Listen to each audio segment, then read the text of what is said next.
ನಮಸ್ಕಾರ. ಮುಖ್ಯಾಂಶಗಳು. ರಾಜ್ಯದ 14 ಲೋಕಸಭಾ ಕ್ಷೇತ್ರಗಳಿಗೆ ನಾಡಿದ್ದು ಮತದಾನ. ಬಹಿರಂಗ ಪ್ರಚಾರಕ್ಕೆ ಇಂದು ಸಂಜೆ ತೆರೆ. ನಾಳೆ ಮನೆ ಮನೆ ಭೇಟಿಗೆ ಅವಕಾಶ. ಎನ್ಡಿಎ ಸರ್ಕಾರದಿಂದ ಅಭಿವೃದ್ಧಿಗೆ ಹಣ ಸಮರ್ಪಕ ಬಳಕೆ. ಪ್ರಧಾನಿ ನರೇಂದ್ರ ಮೋದಿ. ಕೊಟ್ಟ ಭರವಸೆಗಳನ್ನು ಈಡೇರಿಸುವಲ್ಲಿ ಬಿಜೆಪಿ ವಿಫಲ.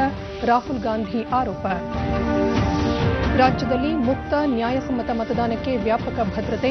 ಆತ್ಮವಿಶ್ವಾಸ ತುಂಬಲು ಪೊಲೀಸ್ ಅರೆ ಮಿಲಿಟರಿ ಪಡೆಗಳಿಂದ ಪಥ ಸಂಚಲನ.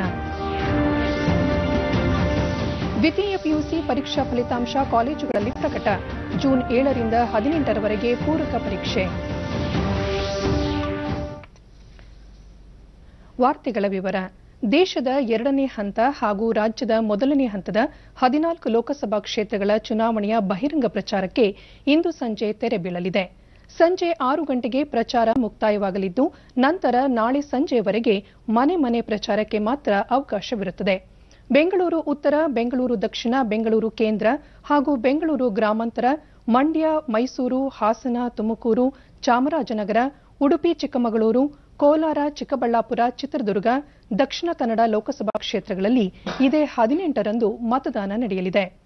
18ರಂದು ಬೆಳಗ್ಗೆ 7 ಗಂಟೆಯಿಂದ ಮತದಾನ ನಡೆಯಲಿದ್ದು, ಮುಕ್ತ ಹಾಗೂ ನ್ಯಾಯಯುತ ಮತದಾನಕ್ಕೆ ಚುನಾವಣಾ ಆಯೋಗ ಸಕಲ ಸಿದ್ಧತೆಗಳನ್ನು ಮಾಡಿಕೊಂಡಿದೆ. ಮತಗಟ್ಟೆಯ ಸುತ್ತಮುತ್ತ ಬಿಗಿ ಭದ್ರತೆ ಒದಗಿಸಲು ರಾಜ್ಯದ ಪೊಲೀಸರ ಜತೆಗೆ ಕೇಂದ್ರೀಯ ಅರೆಸೇನಾ ಪಡೆಗಳ ಸಿಬ್ಬಂದಿಯನ್ನು ನಿಯೋಜಿಸಲು ಆಯೋಗ ಮುಂದಾಗಿದೆ.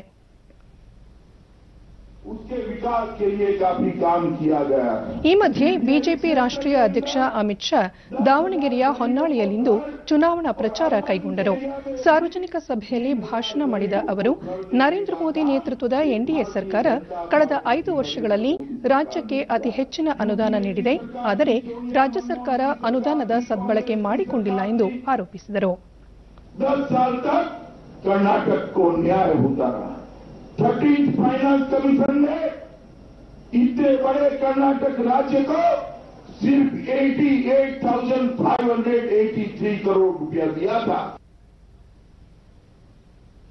ಮಂಡ್ಯ ಲೋಕಸಭಾ ಕ್ಷೇತ್ರದ ಮೈತ್ರಿ ಅಭ್ಯರ್ಥಿ ಪರ ಆಂಧ್ರಪ್ರದೇಶ ಮುಖ್ಯಮಂತ್ರಿ ಚಂದ್ರಬಾಬು ನಾಯ್ಡು ಪಾಂಡವಪುರದಲ್ಲಿ ನಿನ್ನೆ ಚುನಾವಣಾ ಪ್ರಚಾರ ಕೈಗೊಂಡರು. ಬೃಹತ್ ಸಭೆಯಲ್ಲಿ ಅವರು, ಕನ್ನಡ ಮತ್ತು ತೆಲುಗು ಭಾಷಿಕರ ಮಧ್ಯೆ ಸೋದರ ಭಾವನೆ ಇದೆ. ಕನ್ನಡ ನೆಲದ ಸಂಸ್ಕೃತಿಯಲ್ಲಿ ತೆಲುಗು ಭಾಷಿಕರು ಬೆರೆತು ಹೋಗಿದ್ದಾರೆ ಎಂದರು. ಕೋಮುವಾದಿಗಳನ್ನು ಅಧಿಕಾರದಿಂದ ದೂರವಿಡಲು ಮೈತ್ರಿ ಪಕ್ಷದ ಅಭ್ಯರ್ಥಿಗಳಿಗೆ ಮತ ನೀಡುವಂತೆ ಕೋರಿದರು.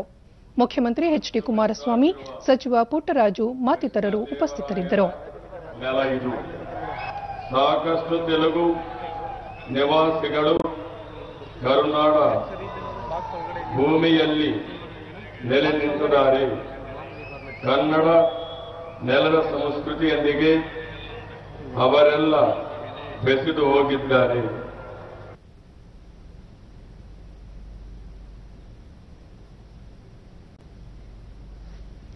ಬೆಂಗಳೂರು ಉತ್ತರ ಲೋಕಸಭಾ ಕ್ಷೇತ್ರದ ಬಿಜೆಪಿ ಅಭ್ಯರ್ಥಿ ಡಿವಿ ಸದಾನಂದಗೌಡ ಯಶವಂತಪುರ ವಿಧಾನಸಭಾ ಕ್ಷೇತ್ರ ವ್ಯಾಪ್ತಿಯಲ್ಲಿಂದು ರೋಡ್ ಶೋ ನಡೆಸುವ ಮೂಲಕ ಮತಯಾಚಿಸಿದರು. ಬಿಜೆಪಿ ಮುಖಂಡರಾದ ಜಗ್ಗೇಶ್ ಮತ್ತಿತರರು ರೋಡ್ ಶೋನಲ್ಲಿ ಪಾಲ್ಗೊಂಡು ಮತಯಾಚಿಸಿದರು.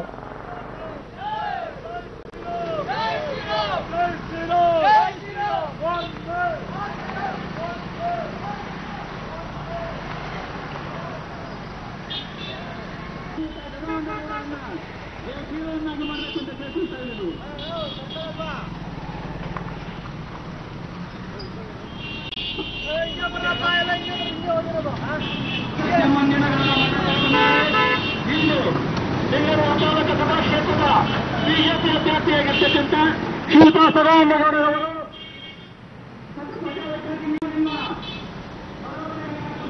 ಗುರುತು ಕಮಲ. ಕಮಲದ ಗುರುತಿಗೆ ಕ್ರಮ ಸಂಖ್ಯೆ 2ಕ್ಕೆ ತಮ್ಮ ಅತ್ಯಮೂಲ್ಯವಾದ ಮತ. ಕಾಂಗ್ರೆಸ್ ಪಕ್ಷ ಚುನಾವಣೆಯನ್ನು ಗೆಲ್ಲಲು ಕೀಳು ಮಟ್ಟದ ರಾಜಕೀಯಕ್ಕೆ ಇಳಿದಿದೆ ಎಂದು ಬಿಜೆಪಿ ರಾಜ್ಯಾಧ್ಯಕ್ಷ ಬಿಎಸ್ ಯಡಿಯೂರಪ್ಪ ಆರೋಪಿಸಿದ್ದಾರೆ. ಸಚಿವ ಎಂಬಿ ಪಾಟೀಲ್ ಲಿಂಗಾಯತ ಧರ್ಮ ಕುರಿತಂತೆ ಸೋನಿಯಾ ಗಾಂಧಿ ಅವರಿಗೆ ಬರೆದ ಪತ್ರವನ್ನು ಉಲ್ಲೇಖಿಸಿ, ಧರ್ಮ ವಿಭಜನೆ ಪ್ರಯತ್ನದ ಹಿಂದೆ ರಾಷ್ಟ್ರಮಟ್ಟದ ಪಿತೂರಿ ಇದೆ, ಜನಾಂಗವನ್ನು ಒಡೆದು ಆಳುವ ಪ್ರವೃತ್ತಿ ದೇಶದ್ರೋಹದ ಕ್ರಮವಾಗಿದೆ ಎಂದು ಅವರು ಟೀಕಿಸಿದ್ದಾರೆ. ರಾಜ್ಯದ ಜನತೆ ಕಾಂಗ್ರೆಸ್ ಕುತಂತ್ರಗಳಿಗೆ ಬಲಿಯಾಗುವುದಿಲ್ಲ, ಲೋಕಸಭಾ ಚುನಾವಣೆಯಲ್ಲಿ ತಕ್ಕ ಪಾಠ ಕಲಿಸಲಿದ್ದಾರೆ ಎಂದು ಅವರು ಹೇಳಿದ್ದಾರೆ. 13 ರಾಜ್ಯಗಳು ಹಾಗೂ 1 ಕೇಂದ್ರಾಡಳಿತ ಪ್ರದೇಶವನ್ನು ಒಳಗೊಂಡಂತೆ 97 ಲೋಕಸಭಾ ಕ್ಷೇತ್ರಗಳಲ್ಲಿ ಎರಡನೇ ಹಂತದ ಚುನಾವಣೆಯ ಬಹಿರಂಗ ಪ್ರಚಾರ ಇಂದು ಸಂಜೆ ಅಂತ್ಯಗೊಳ್ಳಲಿದೆ. ನಾಡಿದ್ದು ಗುರುವಾರ ಈ ಕ್ಷೇತ್ರಗಳಲ್ಲಿ ಮತದಾನ ನಡೆಯಲಿರುವ ಹಿನ್ನೆಲೆಯಲ್ಲಿ ದೇಶಾದ್ಯಂತ ವಿವಿಧ ರಾಜಕೀಯ ಪಕ್ಷಗಳ ಪ್ರಚಾರ ಭರಾಟೆ ಜೋರಾಗಿದೆ. चुनाव प्रचार को लेकर राहुल गांधी भी आज ತಮಿಳುನಾಡಿನ 39, ಕರ್ನಾಟಕದ 14, ಮಹಾರಾಷ್ಟ್ರದ 10, ಉತ್ತರ ಪ್ರದೇಶ 8, ಅಸ್ಸಾಂ, ಬಿಹಾರ್, ಒಡಿಶಾದ ತಲಾ 5, ಛತ್ತೀಸ್ಗಢ ಮತ್ತು ಪಶ್ಚಿಮ ಬಂಗಾಳದ ತಲಾ 3, ಜಮ್ಮು ಕಾಶ್ಮೀರದ 2 ಹಾಗೂ ಮಣಿಪುರ, ತ್ರಿಪುರಾ, ಪುದುಚೇರಿಯ ತಲಾ 1 ಕ್ಷೇತ್ರಗಳಿಗೆ ಈ ಹಂತದಲ್ಲಿ ಮತದಾನ ನಡೆಯಲಿದೆ. ದೇಶದ ಅಭಿವೃದ್ಧಿಗೆ ಎಂದಿಗೂ ಸಂಪನ್ಮೂಲಗಳ ಕೊರತೆ ಇರಲಿಲ್ಲ. ಸಂಪನ್ಮೂಲಗಳ ಸದ್ಬಳಕೆಯಲ್ಲಿ ನಾಯಕರ ಇಚ್ಛಾಶಕ್ತಿ ಕೊರತೆ ಇತ್ತು ಎಂದು ಪ್ರಧಾನಿ ನರೇಂದ್ರ ಮೋದಿ ಹೇಳಿದ್ದಾರೆ. ಒಡಿಶಾದ ಸಂಬಾಲ್ಪುರದಲ್ಲಿಂದು ಸಾರ್ವಜನಿಕ ರ್ಯಾಲಿ ಉದ್ದೇಶಿಸಿ ಭಾಷಣ ಮಾಡಿದ ಅವರು, ಹಿಂದಿನ ಸರ್ಕಾರಗಳು ಜನರ ತೆರಿಗೆ ಹಣದ ಸದ್ಬಳಕೆಗೆ ಗಮನ ನೀಡಿರಲಿಲ್ಲ. ಕೇಂದ್ರದಿಂದ ಬಿಡುಗಡೆಯಾದ 100 ಪೈಸೆಯಲ್ಲಿ ಕೇವಲ 15 ಪೈಸೆ ಮಾತ್ರ ವಿನಿಯೋಗವಾಗುತ್ತಿತ್ತು. ಉಳಿದ ಹಣ ದಲ್ಲಾಳಿಗಳ ಜೇಬು ಸೇರುತ್ತಿತ್ತು. ಆದರೆ ಎನ್ಡಿಎ ಸರ್ಕಾರ ಅಧಿಕಾರಕ್ಕೆ ಬಂದ ಮೇಲೆ 100ಕ್ಕೆ 100ರಷ್ಟು ಹಣ ಅಭಿವೃದ್ಧಿಗೆ ವಿನಿಯೋಗವಾಗುತ್ತಿದ್ದು ಫಲಾನುಭವಿಗಳಿಗೆ ನೇರವಾಗಿ ತಲುಪುತ್ತಿದೆ ಎಂದರು. पुल बन पाएंगे, अस्पताल बन पाएंगे, स्कूल बन पाएंगे. आजादी के इतने सालों तक ये भ्रष्टाचार चल रहा था, लेकिन इसे कोई रोकने वाला नहीं था. अब मोदी की सरकार ने,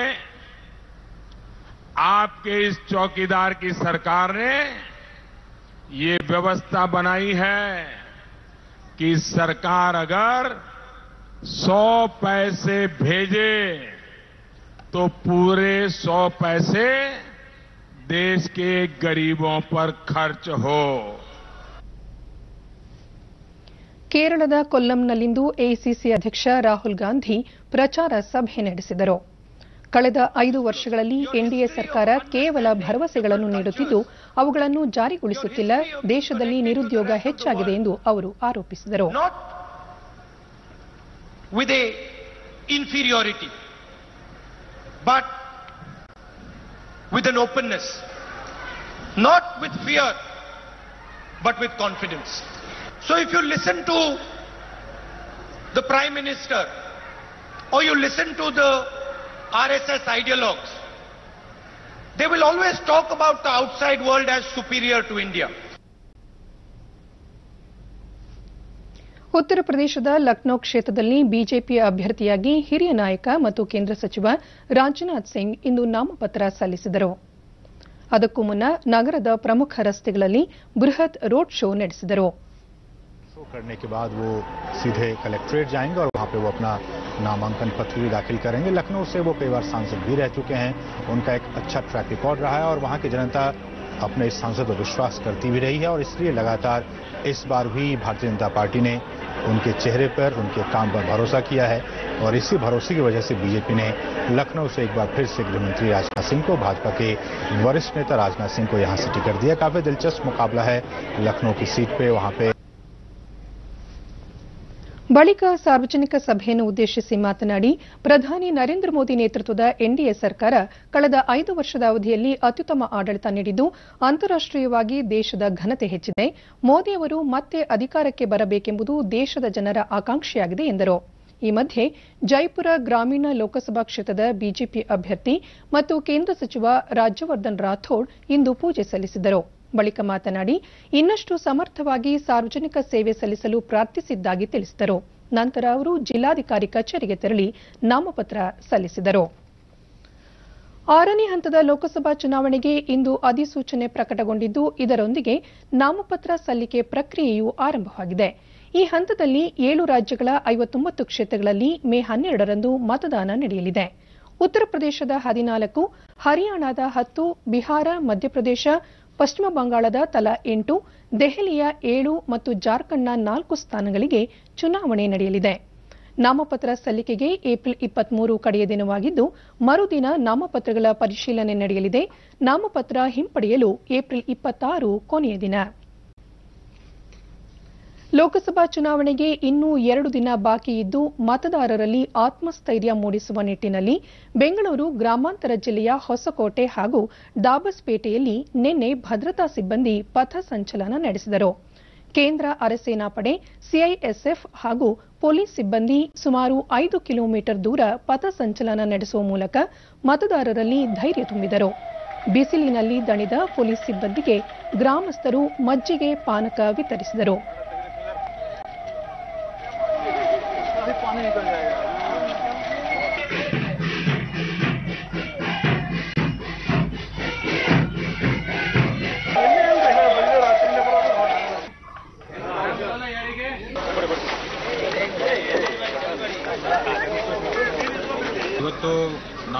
ಡಿಡಿ ನ್ಯೂಸ್ನೊಂದಿಗೆ ಬೆಂಗಳೂರು ಗ್ರಾಮಾಂತರ ಜಿಲ್ಲಾ ಪೊಲೀಸ್ ವರಿಷ್ಠಾಧಿಕಾರಿ ರಾಮ್ ನಿವಾಸ್ ಸಟಪ್ ಚುನಾವಣೆಯಲ್ಲಿ ಮತದಾರರು ನಿರ್ಭೀತಿಯಿಂದ ಮತ ಚಲಾಯಿಸುವಂತೆ ಸೂಕ್ತ ಭದ್ರತೆ ಒದಗಿಸಲಾಗುವುದು ಎಂದು ತಿಳಿಸಿದರು. ಲೋಕಸಭಾ ಚುನಾವಣೆ ಇದೆ. ಹೊಸಕೋಟೆಯಲ್ಲಿ ಎಲ್ಲ ಕಾನ್ಸ್ಟಿಟ್ಯೂನ್ಸಿದಲ್ಲಿ ಶಾಂತಿಯುತವಾಗಿ ಮತ್ತೆ ಪೀಸ್ಫುಲ್ ಆಗಿ ಎಲ್ಲ ವೋಟಿಂಗ್ ನಡೆಸಲಿ, ಮತ್ತೆ ಎಲ್ಲ ಜನರು ಫ್ರೀ ಅಂಡ್ ಫೇರ್ ವೋಟಿಂಗ್ ಮಾಡಲಿ. ಜನರಿಗೆ ಸ್ವಲ್ಪ ಕಾನ್ಫಿಡೆನ್ಸ್ ಕೊಡಲಿಕ್ಕೆ ಇವತ್ತು 5 ಕಿಲೋಮೀಟರ್ ನಮ್ಮ ಇಲ್ಲಿ 2 ಸೆಂಟ್ರಲ್ ಸಿಎಪಿಎಫ್ ಬಂದಿದ್ದಾರೆ.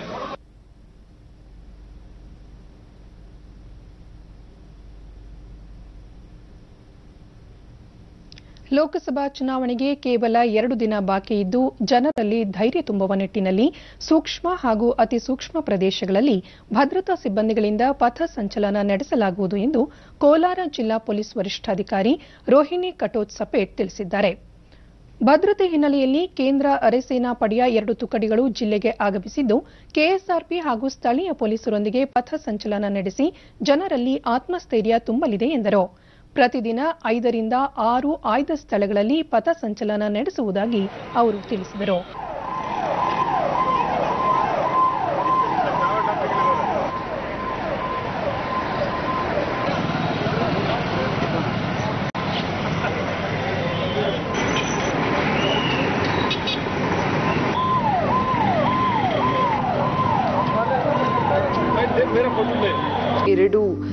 ತುಕಡಿಗಳು ನಮಗೆ ಈಗ ನಿಯೋಜನೆ ಆಗಿದೆ. ಆ 2 ತುಕಡಿಗಳು ನಿನ್ನೆ ಬಂದು ರಿಪೋರ್ಟ್ ಕೂಡ ಮಾಡಿದ್ದಾರೆ. ಅವರು ಸಿಐಎಸ್ಎಫ್ ತುಕಡಿ ಇದ್ದಾರೆ, ಸೆಂಟ್ರಲ್ ಇಂಡಸ್ಟ್ರಿಯಲ್ ಸೆಕ್ಯೂರಿಟಿ ಫೋರ್ಸ್. ಅವರು ತೆಲಂಗಾಣ ಅವರ ಎಲೆಕ್ಷನ್ ಮುಗಿಸ್ಕೊಂಡಾದಂತ ನಮಗೆ ರಿಪೋರ್ಟ್ ಮಾಡಿದ್ದಾರೆ. ಸೊ ಇವತ್ತು ಮತ್ತೆ ನಾಳೆ ನಾವು 2 ದಿವಸ ಅವರಿಂದ ಎಲ್ಲ ಕಡೆ ಸೂಕ್ಷ್ಮ ಏರಿಯಾಸ್ ಅಲ್ಲಿ ಮಾರ್ಚ್ ಪಾಸ್ಟ್ ಮಾಡ್ತಾ ಇದ್ದೀವಿ. ಅವರ ಕಡೆಯಿಂದ ಒಂದು ಫ್ಲಾಗ್ ಮಾರ್ಚ್ ಮಾಡಿಸ್ತಾ ಇದ್ದೀವಿ. ಅದೇ ತರ ನಮಗೆ ಆಲ್ರೆಡಿ ಕೆಲವು ತುಕಡಿಗಳು ಕೆಎಸ್ಆರ್ಪಿ ಕೂಡ ಬಂದಿದೆ. ಸೊ ಅವರದ್ದು 2 ಸೇರಿ ಎಲ್ಲ ಕಡೆ ಒಂದು ಕಾನ್ಫಿಡೆನ್ಸ್ ಬಿಲ್ಡಿಂಗ್ ಮೆಜರ್ಸ್ಗಾಗಿ, ಸೊ ದಟ್ ಜನಗೆ ನಮ್ಮಲ್ಲಿ ಪ್ರೆಸೆನ್ಸ್ ಇದೆ, ಪೊಲೀಸ್ ಪ್ರೆಸೆನ್ಸ್ ಇದೆ, ಅದರ ಬಗ್ಗೆ ಜನಗೆ ಕೂಡ ಒಂದು ಕಾನ್ಫಿಡೆನ್ಸ್ ಬರಲಿ. ಮತ್ತೆ ಯಾವುದು ಕೂಡ ಇದು ಆ ತರ ಅಕ್ರಮ ಚಟುವಟಿಕೆಗೆ ತಡಲಿಕ್ಕೆ ಮತ್ತೆ ನಮ್ಮ ಜನದು ಕಾನ್ಫಿಡೆನ್ಸ್ ಹೆಚ್ಚು ಮಾಡಲಿಕ್ಕೆ ನಾವು ಈ ತರ ಎಲ್ಲ ಕಡೆ ಮಾಡ್ತಾ ಇದ್ದೀವಿ. ಇವತ್ತು ಮತ್ತೆ ನಾಳೆ ಮಾಡ್ತೀವಿ. ತುಮಕೂರು ಜಿಲ್ಲಾ ವ್ಯಾಪ್ತಿಯಲ್ಲಿ ಮುಕ್ತ ಹಾಗೂ ನ್ಯಾಯಸಮ್ಮತ ಮತದಾನ ಪ್ರಕ್ರಿಯೆಗಾಗಿ ಅಗತ್ಯ ಇರುವ ಮೂಲಭೂತ ಸೌಕರ್ಯಗಳನ್ನು ಕಲ್ಪಿಸಲಾಗಿದೆ ಎಂದು ಜಿಲ್ಲಾಧಿಕಾರಿ ಡಾ ರಾಕೇಶ್ ಕುಮಾರ್ ತಿಳಿಸಿದ್ದಾರೆ. 12,925 ಸಿಬ್ಬಂದಿಗೆ ಸೂಕ್ತ ತರಬೇತಿ ನೀಡಿ ಚುನಾವಣಾ ಕಾರ್ಯಕ್ಕೆ ನಿಯೋಜಿಸಲಾಗಿದೆ. ಮಾದರಿ ನೀತಿ ಸಂಹಿತೆ ಜಾರಿಯಾದಾಗಿನಿಂದ ಈವರೆಗೂ 1,200 ದಾಳಿ ಮಾಡಿದ್ದು ಸುಮಾರು 19,76,764 ರೂಪಾಯಿ ನಗದನ್ನು ವಶಪಡಿಸಿಕೊಳ್ಳಲಾಗಿದೆ ಎಂದು ತಿಳಿಸಿದರು. ಜಿಲ್ಲೆಯಲ್ಲಿ 2,684 ಮತಗಟ್ಟೆಗಳಿದೆ. ಸೊ 2,684 ಮತಗಟ್ಟೆಗಳಿಗೂ ಕೂಡ ಏನು ಚುನಾವಣಾ ಆಯೋಗದಿಂದ ನಿರ್ದೇಶನ ಬಂದಿದೆ, ಅಶೋರ್ಡ್ ಮಿನಿಮಮ್ ಫೆಸಿಲಿಟೀಸ್ ಅಂತ. ಸೊ ಎಲ್ಲ ಅಶೋರ್ಡ್ ಮಿನಿಮಮ್ ಫೆಸಿಲಿಟೀಸ್ನು ಕೂಡ ನಾವು ಎಲ್ಲ ಮತಗಟ್ಟೆಗಳಲ್ಲಿ ಸ್ಥಾಪನೆ ಮಾಡಿದ್ದೇವೆ. ಒಟ್ಟಾರೆಯಾಗಿ 19 ತುಮಕೂರು ಲೋಕಸಭಾ ಕ್ಷೇತ್ರಕ್ಕೆ 1,907 ಮತಗಟ್ಟೆಗಳಿದೆ. ಆ 1,907 ಮತಗಟ್ಟೆಗಳನ್ನು ಕೂಡ ನಾವು ಈಗಾಗಲೇ ತಯಾರಿ ಮಾಡಿ ಸಜ್ಜು ಮಾಡಿ ಇಟ್ಕೊಂಡಿದ್ದೇವೆ. ನಮ್ಮ ಡಿಸ್ಟ್ರಿಕ್ಟ್ ಇನ್ಕ್ಲೂಡಿಂಗ್ ಜಿಲ್ಲಾ ಪೊಲೀಸ್ ವರಿಷ್ಠಾಧಿಕಾರಿ ಡಾ ಕೋನಾ ವಂಶಕೃಷ್ಣ ಭದ್ರತೆಗಾಗಿ 4,100 ಮಂದಿ ರಕ್ಷಣಾ ಸಿಬ್ಬಂದಿಯನ್ನು ನಿಯೋಜಿಸಲಾಗಿದೆ ಎಂದು ಹೇಳಿದರು. SAP state armed police companies 4 ಜಾಗ ಕಡೆ ಆಲ್ರೆಡಿ ಅವ್ರನ್ನ ಇಟ್ಟಿದ್ದೀವಿ. ಒಂದು ತುಮಕೂರಲ್ಲಿ ಆಲ್ರೆಡಿ ಫಸ್ಟ್ ಆಗಿ ಬಂದಿದೆ.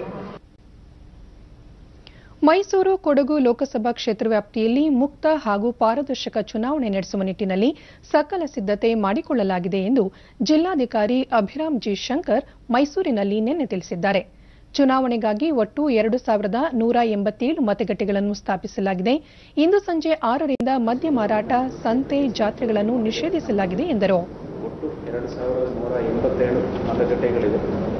ಅದರಲ್ಲಿ ಎಲ್ಲ ಸೇರಿ ನಮ್ಮ ಹತ್ರ ಮತದಾರರು 18,95,000 ಈಗ ಪಟ್ಟಿ ಕೊಟ್ಟಿದ್ದೀವಿ. ಪುರುಷರು 9,44,000, ಮಹಿಳೆಯರು 9.5 lakh. ಅಂದರೆ ಮಹಿಳೆಯರು ಪುರುಷರಿಗಿಂತ ಹೆಚ್ಚಿದ್ದಾರೆ ಕ್ಷೇತ್ರ ವ್ಯಾಪ್ತಿ ನೋಡಿದರೆ. ಆದರೆ ಜಿಲ್ಲಾ ವ್ಯಾಪ್ತಿ ಅಂತ ನೋಡಿದರೆ it is for every 1000 men, ಪ್ರತಿ 1000 ಪುರುಷರಿಗೆ 998 ಮಹಿಳೆಯರಿದ್ದಾರೆ. ಈ ಚುನಾವಣಾ ಕರ್ತವ್ಯಕ್ಕೆ ಮೈಸೂರು ನಗರ ಪೊಲೀಸ್ ಆಯುಕ್ತ ಕೆಟಿ ಬಾಲಕೃಷ್ಣ 3 ಹಂತಗಳಲ್ಲಿ ಭದ್ರತೆ ಒದಗಿಸಲಾಗುತ್ತಿದ್ದು, ಮುಂಜಾಗ್ರತಾ ಕ್ರಮವಾಗಿ 1,562 ಪೊಲೀಸರು, ಗೃಹ ರಕ್ಷಕ ದಳ, 4 ಕೆಎಸ್ಆರ್ಪಿ, 20 ನಗರ ಸಶಸ್ತ್ರ ಪೊಲೀಸ್ ಪಡೆ, ಅಶ್ವಾರೋಹಿ ದಳವನ್ನು ನಿಯೋಜಿಸಲಾಗಿದೆ ಎಂದರು. ಇದಲ್ಲದೆ ನಮ್ಮ ನಗರ ವ್ಯಾಪ್ತಿ ಒಳಗಡೆ ಸಿಎಪಿಎಫ್ ಇರ್ಬೋದು, ಸೆಂಟ್ರಲ್ ಆರ್ಮ್ಡ್ ರಿಸರ್ವ್ ಏನಿದೆ, ಅವರು 2 ಕಂಪನಿಗಳಿದೆ, ಮತ್ತೆ 4 ಕೆಎಸ್ಆರ್ಪಿ ಇದೆ, ಸುಮಾರು ಒಂದು 20 CR ತುಕಡಿಗಳಿದ್ದಾವೆ. ಇದರೊಳಗಡೆ ನಮ್ಮ ಸ್ವಾಟ್ ಟೀಮು ಇವು ಕೂಡ ಸೇರಿದೆ. ಇದಲ್ಲದೆ ನಮ್ಮ ಮೌಂಟೆಡ್ ಪೊಲೀಸು ಏನು ಅಶ್ವದಳ ಇದೆ, ಅವರು ಕೂಡ ಈ ಒಂದು ಬಂದೋಬಸ್ತ್ಗೆ ನಿಯೋಜನೆ ಆಗಿದೆ. ಇದರಲ್ಲಿ ಜಿಲ್ಲಾ ಪೊಲೀಸ್ ವರಿಷ್ಠಾಧಿಕಾರಿ ಅಮಿತ್ ಸಿಂಗ್ ಭದ್ರತೆಗಾಗಿ ಒಟ್ಟಾರೆ 3,000 ಪೊಲೀಸರನ್ನು ನಿಯೋಜಿಸಿರುವುದಾಗಿ ತಿಳಿಸಿದರು. ಆಫೀಸರ್ಸ್ ಮತ್ತು ಸಿಬ್ಬಂದಿ ಸುಮಾರು 3,000 ಜನ ಆಫೀಸರ್ಸ್, ಮೆನ್ ಮತ್ತು ಹೋಮ್ಗಾರ್ಡ್ ಕೂಡ ನೇಮಕ ಮಾಡಲಾಗಿದೆ. ಅವರು ನಾಳೆ ಎಲ್ಲ ಕಡೆ ರೋಲ್ ಕಾಲ್ ಶುರು ಆಗಿದೆ. ಆಮೇಲೆ ಮಸ್ಟಿಂಗ್ ಬೆಸಾಕೊಂಡು ಅಲ್ಲಿ ಪೋಲಿಂಗ್ ಆಫೀಸರ್ಸ್ ಜೊತೆಗೆ ಅವರು ಬೂತ್ಗೆ ಅವರು ಹೋಗ್ತಾರೆ. ಕೊಪ್ಪಳ ಜಿಲ್ಲಾ ವಾರ್ತಾ ಮತ್ತು ಸಾರ್ವಜನಿಕ ಸಂಪರ್ಕ ಇಲಾಖೆ ಹಾಗೂ ಸ್ವೀಪ್ ಸಮಿತಿಯಿಂದ ಜಿಲ್ಲಾ ಕೇಂದ್ರೀಯ ಬಸ್ ನಿಲ್ದಾಣದಲ್ಲಿ ಚಿತ್ರ ಪ್ರದರ್ಶನದ ಮೂಲಕ ಮತದಾರರಿಗೆ ಮತ ಜಾಗೃತಿ ಮೂಡಿಸಲಾಗುತ್ತಿದೆ. ಮತದಾನದ ಮಹತ್ವ ಸಾರುವ ಸಂದೇಶಗಳನ್ನು ಚಿತ್ರ ಪ್ರದರ್ಶನಗಳಲ್ಲಿ ಅಳವಡಿಸುವ ಮೂಲಕ ಮತದಾರರಲ್ಲಿ ಮತದಾನದ ಬಗ್ಗೆ ಅರಿವು ತರಲಾಗುತ್ತಿದೆ.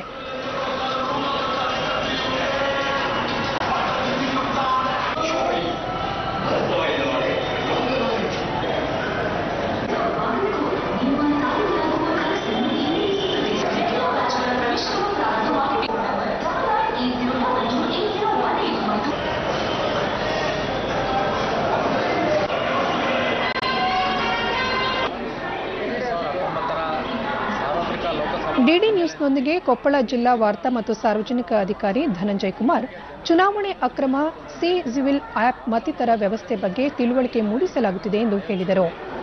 ಇದರ ಉದ್ದೇಶ ಏನಪ್ಪಾ ಅಂತಂದ್ರೆ ಮತದಾನ ಹೆಚ್ಚು ಮಾಡುವವರ ಜೊತೆಗೆ ಚುನಾವಣಾ ಅಕ್ರಮಗಳನ್ನು ಸಹ ನಾವು ಯಾವ ರೀತಿ ತಡೆಗಟ್ಟುವುದರ ಬಗ್ಗೆ ಸಿವಿಜಿಲ್ ಮತ್ತು ಇಲ್ಲಿ ವಾರ್ತಾ ಇಲಾಖೆಯವರು ಏನಪ್ಪ ಕೇಂದ್ರೀಯ ಬಸ್ ನಿಲ್ದಾಣದ ಸಂಚಾರಿ ನಿಯಂತ್ರಣಾಧಿಕಾರಿ ಶರಣಪ್ಪ ಪ್ರಯಾಣಿಕರಿಗೆ ಮತದಾನದ ಬಗ್ಗೆ ಜಾಗೃತಿ ಮೂಡಿಸುವಲ್ಲಿ ಚಿತ್ರ ಪ್ರದರ್ಶನ ಪರಿಣಾಮ ಬೀರುತ್ತಿದೆ ಎಂದರು. ಸಾಕಷ್ಟು ಸಾರ್ವಜನಿಕರು ಇಲ್ಲಿ ಬರ್ತಾ ಇದ್ದಾರೆ, ಪ್ರಯಾಣಿಕರು. ಅವರೆಲ್ಲರಿಗೂ ಸಹ ಅದನ್ನು ನೋಡಿ ಅದರಿಂದ ಏನಪ್ಪ ಅಂದ್ರೆ ಮತದಾನ ಮಾಡಬೇಕು, ಮತದಾನ ಮಹತ್ವ, ಅದರಿಂದ ಏನಪ್ಪ ಪ್ರಜಾಪ್ರಭುತ್ವಕ್ಕೆ ಎಲ್ಲರೂ ಸಾಕು. ಎಲ್ಲ ಪ್ರತಿಯೊಬ್ಬರು ಮತದಾನ ಮಾಡೋದರಿಂದ ಏನಪ್ಪ ಅಂತಂದ್ರೆ ಓದು ವ್ಯಕ್ತಿತ್ವ ರೂಪಿಸ್ತದೆ, ಮತದಾನ ಇಡೀ ದೇಶವನ್ನೇ ರೂಪಿಸ್ತದೆ. ಮತದಾನದಿಂದ ಯಾರು ಹೊರ ಉಳಿಬಾರದು, ಎಲ್ಲರೂ ಪ್ರತಿಯೊಬ್ಬರು ಕೂಡ ಮತದಾನ ಮಾಡಬೇಕು. ಇವತ್ತು ಕೊಪ್ಪಳ ಪ್ರಯಾಣಿಕ ಎಂ ಗೊಂಡಬಾಳ ಮತದಾನದ ಬಗ್ಗೆ ಅರಿವು ಮೂಡಿಸುವಲ್ಲಿ ಸಾರ್ವಜನಿಕ ಸಂಪರ್ಕ ಇಲಾಖೆ ಹಾಗೂ ಸ್ವೀಪ್ ಸಮಿತಿಯ ಕಾರ್ಯ ಶ್ಲಾಘನೀಯ ಎಂದರು. ಹಮ್ಮಿಕೊಂಡಿದ್ದಾರೆ. ಇಲ್ಲಿ ಯಾಕೆ ಮತ ಹಾಕಬೇಕು ಅನ್ನುವಂಥದ್ದು ಐಕಾನ್ಸ್ಗಳಿಂದ ಒಂದಷ್ಟು ಬೋರ್ಡ್ಗಳನ್ನು ಮಾಡಿ ಅದಕ್ಕೆ ಲೈಟಿಂಗ್ಸ್ ಮಾಡಿ ಈ ಒಂದು ಜಾಗೃತಿಯನ್ನು ಮೂಡಿಸ್ತಿರೋದು ನಿಜವಾಗ್ಲೂ ಬಸ್ ನಿಲ್ದಾಣಕ್ಕೆ ಬರುವಂಥ ಸಾವಿರಾರು ಜನರಿಗೆ ಒಂದು ಅವೇರ್ನೆಸ್ ಮೂಡ್ತಾ ಇದೆ. ಇಲ್ಲ, ನಾವು ಮತದಾನವನ್ನು ಮಾಡಬೇಕು, ಹೆಚ್ಚು ಹೆಚ್ಚು ಜನರ ಅದರ ಅಗತ್ಯ ಇದೆ ಅನ್ನುವಂಥ ಒಂದು ಜಾಗೃತಿಯನ್ನು ಸ್ತಬ್ಧ ಚಿತ್ರದಲ್ಲಿ ಈಗ ಎಲ್ಲ ಥರದ ಒಂದು ಸ್ಪೋರ್ಟ್ಸ್ ಬಂದಿದ್ದಾರೆ ಮತ್ತು ಬೇರೆ ಬೇರೆ ವಿಭಾಗದಲ್ಲಿ ಕೆಲಸ ಮಾಡಿದ ಸಾಧಕರಿದ್ದಾರೆ. ಆ ಎಲ್ಲ ಸಾಧಕರು ಮತ ಹಾಕುವುದನ್ನು ಹೇಳೋದಕ್ಕೆ ಬಂದಿರುವಂಥದ್ದು ನಿಜವಾಗಲೂ ಒಂದು ನೋಡಲಿಕ್ಕೆ ಕೂಡ ಆಕರ್ಷಕವಾಗಿದೆ. 2018-19 ಸಾಲಿನ ದ್ವಿತೀಯ ಪಿಯುಸಿ ಫಲಿತಾಂಶ ಪ್ರಕಟಗೊಂಡಿದ್ದು, ಈ ಬಾರಿ 61.73% ವಿದ್ಯಾರ್ಥಿಗಳು ತೇರ್ಗಡೆಯಾಗಿದ್ದಾರೆ. ಫಲಿತಾಂಶದ ಪ್ರಮಾಣ ಕಳೆದ ಬಾರಿಗಿಂತ 2% ಹೆಚ್ಚಳವಾಗಿದೆ. ಎಂದಿನಂತೆ ಬಾಲಕಿಯರೇ ಮೇಲುಗೈ ಸಾಧಿಸಿದ್ದಾರೆ. ಇಂದು ಆಯಾ ಕಾಲೇಜುಗಳಲ್ಲಿ ಫಲಿತಾಂಶ ಪ್ರಕಟಗೊಂಡಿದೆ. ಈ ಬಾರಿ 6,73,000 ವಿದ್ಯಾರ್ಥಿಗಳು ದ್ವಿತೀಯ ಪಿಯುಸಿ ಪರೀಕ್ಷೆಗೆ ಹಾಜರಾಗಿದ್ದರು. ಬಾಲಕಿಯರ ಪೈಕಿ 68.24% ಮತ್ತು 55.29% ಬಾಲಕರು ತೇರ್ಗಡೆಯಾಗಿದ್ದಾರೆ. ಉತ್ತರ ಪತ್ರಿಕೆ ಮರು ಮೌಲ್ಯಮಾಪನಕ್ಕೆ ಅರ್ಜಿ ಸಲ್ಲಿಸಲು ಏಪ್ರಿಲ್ 27ರಿಂದ ಮೇ 8ರವರೆಗೆ ಅವಕಾಶವಿದೆ. ಅನುತ್ತೀರ್ಣರಾದ ವಿದ್ಯಾರ್ಥಿಗಳಿಗಾಗಿ ಜೂನ್ 7ರಿಂದ 18ರವರೆಗೆ ಪೂರಕ ಪರೀಕ್ಷೆಗಳನ್ನು ನಡೆಸಲಾಗುವುದು. ಸ್ಕ್ಯಾನ್ಡ್ ಉತ್ತರ ಪತ್ರಿಕೆ ಪಡೆಯಲು ಏಪ್ರಿಲ್ 29 ಕೊನೆಯ ದಿನ. ಡಿಡಿ ನ್ಯೂಸ್ನೊಂದಿಗೆ ಕಲಾ ವಿಭಾಗದಲ್ಲಿ ಮೊದಲ ರ್ಯಾಂಕ್ ಗಳಿಸಿರುವ ಬಳ್ಳಾರಿ ಜಿಲ್ಲೆಯ ಕೊಟ್ಟೂರಿನ ಇಂದು ಕಾಲೇಜು ವಿದ್ಯಾರ್ಥಿನಿ ಕುಸುಮ, ಯಾವುದೇ ವಿಷಯವನ್ನು ಇಷ್ಟಪಟ್ಟು ಓದುತ್ತಿದ್ದೆ, ಅದು ಸುಲಭವಾಗಿ ಅರ್ಥವಾಗುತ್ತಿತ್ತು ಎಂದರು. ತಮ್ಮ ತಂದೆಯು ಸೈಕಲ್ ರಿಪೇರಿ ಅಂಗಡಿಯನ್ನು ನಡೆಸುತ್ತಿದ್ದರೂ ಸಹ ಈ ಸಾಧನೆಗೆ ಅವರೇ ಪ್ರೋತ್ಸಾಹ ಎಂದು ತಿಳಿಸಿದರು.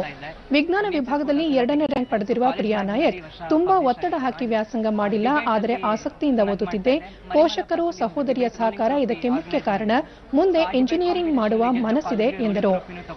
ವಾಣಿಜ್ಯ ವಿಭಾಗದಲ್ಲಿ ಪ್ರಥಮ ಸ್ಥಾನ ಗಳಿಸಿರುವ ದಕ್ಷಿಣ ಕನ್ನಡ ಜಿಲ್ಲೆ ಮೂಡುಬಿದಿರೆಯ ಆಳ್ವಾಸ್ ಕಾಲೇಜಿನ ಒಲವಿಟ್ಟ ಡಿಸೋಜ ಪ್ರಥಮ ಸ್ಥಾನ ಗಳಿಸಿರುವುದು ಖುಷಿ ತಂದಿದೆ ಎಂದು ತಮ್ಮ ಅನಿಸಿಕೆ ಹಂಚಿಕೊಂಡರು. ವಾಣಿಜ್ಯ ವಿಭಾಗದಲ್ಲಿ 596 ಮಾರ್ಕ್ಸ್ ಬಂದು ಪ್ರಥಮ ರ್ಯಾಂಕ್ ಬಂದಿದೆ. ನನಗೆ ತುಂಬಾ ಖುಷಿ ಆಗ್ತಾ ಇದೆ.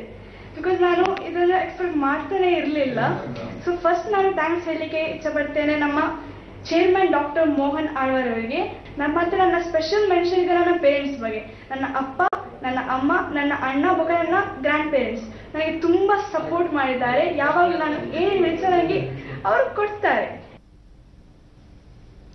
ಭಾರತೀಯ ಕರಾವಳಿ ಭದ್ರತಾ ಪಡೆಯೊಂದಿಗೆ ಸೇನೆ ಜಂಟಿ ತರಬೇತಿ ಮತ್ತು ಅಭ್ಯಾಸ ನಡೆಸುವ ಬಗ್ಗೆ ಚಿಂತನೆ ನಡೆಸಲಾಗುತ್ತಿದೆ ಎಂದು ಸೇನಾ ಮುಖ್ಯಸ್ಥ ಬಿಪಿನ್ ರಾವತ್ ತಿಳಿಸಿದ್ದಾರೆ.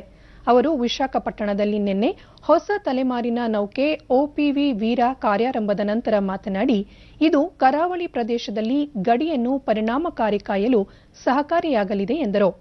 97 ಮೀಟರ್ ಉದ್ದ ಹಾಗೂ 15 ಮೀಟರ್ ಅಗಲದ ವೀರ ನೌಕೆ ಅತ್ಯಂತ ವೇಗದಿಂದ ಚಲಿಸಲಿದ್ದು, ಇದನ್ನು ಅಗ್ನಿಶಾಮಕ ವ್ಯವಸ್ಥೆಗೂ ಬಳಸಬಹುದಾಗಿದೆ.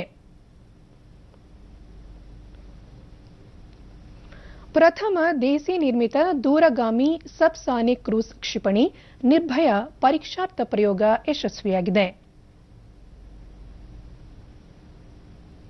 Flight was fully tracked by a chain of electro-optical tracking systems, radars and ground telemetry systems deployed all along the sea coast, and all the mission objectives were met. ಒಡಿಶಾದ ಚಂಡೀಪುರ್ನಲ್ಲಿ ನಿನ್ನೆ ಯಶಸ್ವಿ ಪರೀಕ್ಷಾರ್ಥ ಪ್ರಯೋಗ ನಡೆಸಲಾಯಿತು ಎಂದು ರಕ್ಷಣಾ ಸಂಶೋಧನೆ ಮತ್ತು ಅಭಿವೃದ್ಧಿ ಸಂಸ್ಥೆ ಡಿಆರ್ಡಿಒ ತಿಳಿಸಿದೆ. ಈ ಕ್ಷಿಪಣಿ ವೈವಿಧ್ಯಮಯ ಭೌಗೋಳಿಕ ಸನ್ನಿವೇಶದಲ್ಲಿ ಕಾರ್ಯನಿರ್ವಹಣಾ ಸಾಮರ್ಥ್ಯ ಹೊಂದಿದೆ ಎಂದು ಡಿಆರ್ಡಿಒ ಹೇಳಿದೆ. ಈ ಮುನ್ನ 2017ರ ನವೆಂಬರ್ 7ರಂದು ನಿರ್ಭಯ ಕ್ಷಿಪಣಿಯ ಪರೀಕ್ಷಾರ್ಥ ಪ್ರಯೋಗವನ್ನು ಯಶಸ್ವಿಯಾಗಿ ನಡೆಸಲಾಗಿತ್ತು. ಪ್ಯಾರಿಸ್ನ ಐತಿಹಾಸಿಕ ನೋಟರ್ ಡ್ಯಾಮ್ ಕ್ಯಾಥೆಡ್ರಲ್ ಕಟ್ಟಡದಲ್ಲಿ ಇಂದು ಬೆಳಗಿನ ಜಾವ ಅಗ್ನಿ ಆಕಸ್ಮಿಕ ಸಂಭವಿಸಿದ್ದು, ಬೆಂಕಿಯ ಜ್ವಾಲೆಗಳು ಕಟ್ಟಡದ ಬಹುಭಾಗವನ್ನು ವ್ಯಾಪಿಸಿವೆ ಎಂದು ಸುದ್ದಿಸಂಸ್ಥೆ ವರದಿ ಮಾಡಿದೆ. ಅಗ್ನಿ ಸ್ಪರ್ಶವಾದ ಸುಮಾರು 9 ಗಂಟೆಗಳ ನಂತರ ಪರಿಸ್ಥಿತಿ ನಿಯಂತ್ರಣಕ್ಕೆ ಬಂದಿದೆ ಎಂದು ಅಧಿಕಾರಿಗಳು ತಿಳಿಸಿದ್ದಾರೆ. ಕ್ರಿಸ್ತಶಕ 13ನೇ ಶತಮಾನದ ಆರಂಭದಲ್ಲಿ ಗಾಥಿಕ್ ಶೈಲಿಯಲ್ಲಿ ನಿರ್ಮಾಣಗೊಂಡ ಈ ಐತಿಹಾಸಿಕ ಕಟ್ಟಡ ಪ್ರತಿ ವರ್ಷ ಲಕ್ಷಾಂತರ ಪ್ರವಾಸಿಗರ ಆಕರ್ಷಕ ತಾಣವಾಗಿದೆ. 800 ವರ್ಷ ಹಳೆಯದಾದ ಈ ಕಟ್ಟಡದ ಛಾವಣಿ ಮರದ ದಿಮ್ಮಿಗಳಿಂದ ರಚನೆಯಾಗಿದ್ದು, ಇತ್ತೀಚೆಗೆ ಕೈಗೊಳ್ಳಲಾಗಿದ್ದ ನವೀಕರಣ ಕಾಮಗಾರಿಯಿಂದಾಗಿ ಆಕಸ್ಮಿಕ ಅಗ್ನಿ ಸ್ಪರ್ಶ ಆಗಿರಬಹುದು ಎಂದು ವರದಿ ತಿಳಿಸಿದೆ. ಆದರೆ ದುರಂತಕ್ಕೆ ಮುಖ್ಯ ಕಾರಣ ತಿಳಿದುಬಂದಿಲ್ಲ. ಈ ಮುನ್ನ ಫ್ರೆಂಚ್ ಕ್ರಾಂತಿ ಸಂದರ್ಭದಲ್ಲೂ ಈ ಐತಿಹಾಸಿಕ ಕಟ್ಟಡ ಹಾನಿಗೊಳಗಾಗಿತ್ತು. ಫ್ರಾನ್ಸ್ ಅಧ್ಯಕ್ಷ ಇಮ್ಯಾನ್ಯುಯಲ್ ಮ್ಯಾಕ್ರಾನ್ ಮಧ್ಯಯುಗದ ಈ ಆಕರ್ಷಕ ಕಟ್ಟಡವನ್ನು ಮೂಲ ವಿನ್ಯಾಸದಂತೆಯೇ ಪುನರ್ ನಿರ್ಮಾಣಗೊಳಿಸಲಾಗುವುದು ಎಂದಿದ್ದಾರೆ. US President Donald Trump has called the blaze engulfing Notre Dame Cathedral in Paris horrible.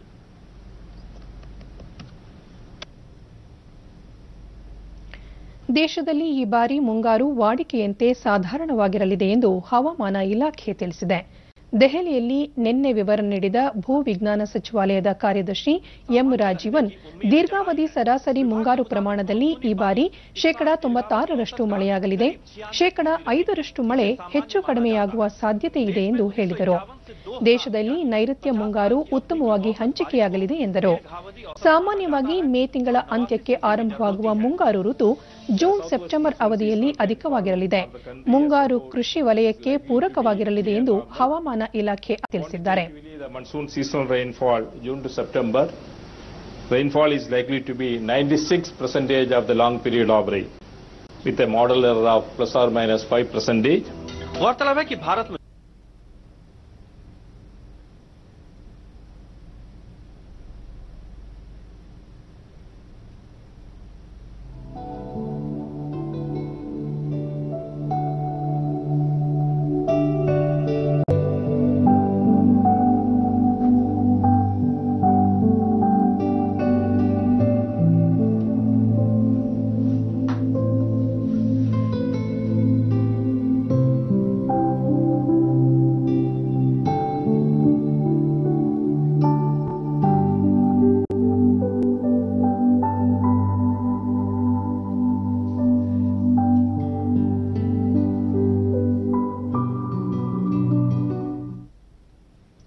Mumbai ಷೇರುಪೇಟೆಯಲ್ಲಿಂದು ಆರಂಭಿಕ ವಹಿವಾಟಿನಲ್ಲಿ ಷೇರು ಸಂವೇದಿ ಸೂಚ್ಯಂಕ ಸೆನ್ಸೆಕ್ಸ್ 344 ಅಂಕ ಏರಿಕೆಯೊಂದಿಗೆ 39,247ರಲ್ಲಿತ್ತು. ರಾಷ್ಟ್ರೀಯ ಷೇರು ವಿನಿಮಯ ಸೂಚ್ಯಂಕ ನಿಫ್ಟಿ 89 ಅಂಕಗಳ ಏರಿಕೆ ಕಂಡಿದ್ದು 11,780ರಲ್ಲಿದೆ. ಅಂತಾರಾಷ್ಟ್ರೀಯ ಮಾರುಕಟ್ಟೆಯಲ್ಲಿ ಡಾಲರ್ ಎದುರು ರೂಪಾಯಿ ಮೌಲ್ಯ 17 ಪೈಸೆ ಇಳಿಕೆಯೊಂದಿಗೆ 69.59ರಲ್ಲಿತ್ತು.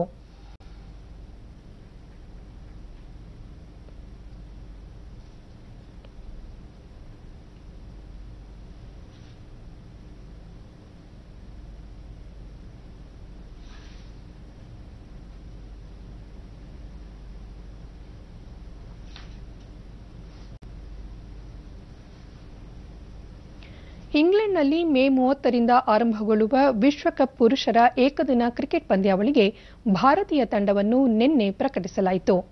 ಎಂಎಸ್ಕೆ ಪ್ರಸಾದ್ ನೇತೃತ್ವದ ಆಯ್ಕೆ ಸಮಿತಿ ವಿರಾಟ್ ಕೊಹ್ಲಿ ನಾಯಕತ್ವದ 15 ಸದಸ್ಯರ ತಂಡ ಪ್ರಕಟಿಸಿದೆ. ರೋಹಿತ್ ಶರ್ಮಾ ಉಪನಾಯಕರಾಗಿದ್ದು ಕರ್ನಾಟಕದ ಕೆಎಲ್ ರಾಹುಲ್ ತಂಡದಲ್ಲಿ ಸ್ಥಾನ ಪಡೆದಿದ್ದಾರೆ. ಉಳಿದಂತೆ ಶಿಖರ್ ಧವನ್, ವಿಜಯ್ ಶಂಕರ್, ಎಂಎಸ್ ಧೋನಿ, ಕೇದಾರ್ ಜಾಧವ್, ದಿನೇಶ್ ಕಾರ್ತಿಕ್, ಯಜ್ವೇಂದ್ರ ಚಹಲ್, ಕುಲ್ದೀಪ್ ಯಾದವ್, ಭುವನೇಶ್ವರ್ ಕುಮಾರ್, ಜಸ್ಪ್ರೀತ್ ಬೂಮ್ರಾ, ಹಾರ್ದಿಕ್ ಪಾಂಡ್ಯ, ರವೀಂದ್ರ ಜಡೇಜಾ ಮತ್ತು ಮೊಹಮ್ಮದ್ ಶಮಿ ತಂಡದಲ್ಲಿದ್ದಾರೆ.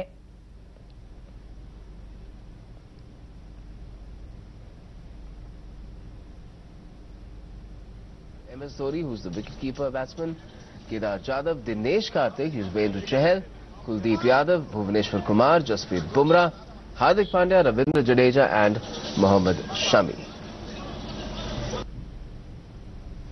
ಕೊನೆಯಲ್ಲಿ ಮತ್ತೊಮ್ಮೆ ಮುಖ್ಯಾಂಶಗಳು. ರಾಜ್ಯದ 14 ಲೋಕಸಭಾ ಕ್ಷೇತ್ರಗಳಿಗೆ ನಾಡಿದ್ದು ಮತದಾನ, ಬಹಿರಂಗ ಪ್ರಚಾರಕ್ಕೆ ಇಂದು ಸಂಜೆ ತೆರೆ, ನಾಳೆ ಮನೆ ಮನೆ ಭೇಟಿಗೆ ಅವಕಾಶ. ಎನ್ಡಿಎ ಸರ್ಕಾರದಿಂದ ಅಭಿವೃದ್ಧಿಗೆ ಹಣ, ಸಮರ್ಪಕ ಬಳಕೆ, ಪ್ರಧಾನಿ ನರೇಂದ್ರ ಮೋದಿ, ಕೊಟ್ಟ ಭರವಸೆಗಳನ್ನು ಈಡೇರಿಸುವಲ್ಲಿ ಬಿಜೆಪಿ ವಿಫಲ, ರಾಹುಲ್ ಗಾಂಧಿ ಆರೋಪ. ರಾಜ್ಯದಲ್ಲಿ ಮುಕ್ತ ನ್ಯಾಯಸಮ್ಮತ ಮತದಾನಕ್ಕೆ ವ್ಯಾಪಕ ಭದ್ರತೆ, ಆತ್ಮವಿಶ್ವಾಸ ತುಂಬಲು ಪೊಲೀಸ್ ಅರೆ ಮಿಲಿಟರಿ ಪಡೆಗಳಿಂದ ಪಥಸಂಚಲನ. ದ್ವಿತೀಯ ಪಿಯುಸಿ ಪರೀಕ್ಷಾ ಫಲಿತಾಂಶ ಕಾಲೇಜುಗಳಲ್ಲಿ ಪ್ರಕಟ, ಜೂನ್ 7ರಿಂದ 18ರವರೆಗೆ ಪೂರಕ ಪರೀಕ್ಷೆ. ನಮ್ಮ ಮುಂದಿನ ವಾರ್ತಾ ಪ್ರಸಾರ ಸಂಜೆ 7 ಗಂಟೆಗೆ ಚಂದನದಲ್ಲಿ. ನಮಸ್ಕಾರ.